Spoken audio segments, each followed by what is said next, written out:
Telangana film chamber అధ్యక్షుడిగా ఎన్నికైన సునీల్ నారంగ్ తన పదవికి రాజీనామా చేశారు. ఆ పదవికి ఎన్నికైన 24 గంటల్లోనే సునీల్ రాజీనామా చేశారు. తనకు సమాచారం ఇవ్వకుండా ఎవరికి వారు ప్రకటనలు జారీ చేస్తున్నారని, కొందరు వ్యాఖ్యలు తనని బాధించాయని అందుకే రాజీనామా చేస్తున్నట్టు తెలిపారు.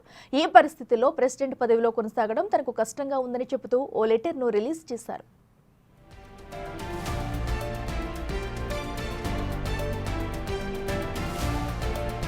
టాలీవుడ్ లో గత కొన్ని రోజులుగా తీవ్ర గందరగోళ పరిస్థితులు నెలకొన్నాయి. సింగిల్ స్క్రీన్ థియేటర్ల బంద్కు పిలుపునివ్వడం, దీనిపైన AP deputy CM Pavan Kalyan react అవ్వడం, దానికి క్లారిటీ ఇస్తూ నిర్మాతలు వరుసగా ప్రెస్ మీట్లు నిర్వహించడం, ఆ నలుగురి పేరుతో వివాదం మొదలడం ఇవన్నీ కూడా పెద్ద దుమారాన్ని రేపాయి.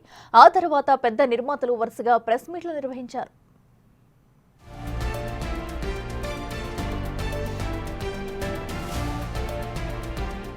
ఇదే సమయంలో తెలంగాణ ఫిల్మ్ ఛాంబర్లో జనరల్ బాడీ సమావేశం జరిగింది. Telangana film chamber of commerce అధ్యక్షుడిగా సినీ నిర్మాత, డిస్ట్రిబ్యూటర్ సునీల్ నారంగ్ ఎంపిక చేశారు. ఇప్పుడు ఇది జరిగిన 24 గంటలు కూడా కాకముందే ఆ పదవికి సునీల్ రాజీనామా చేశారు.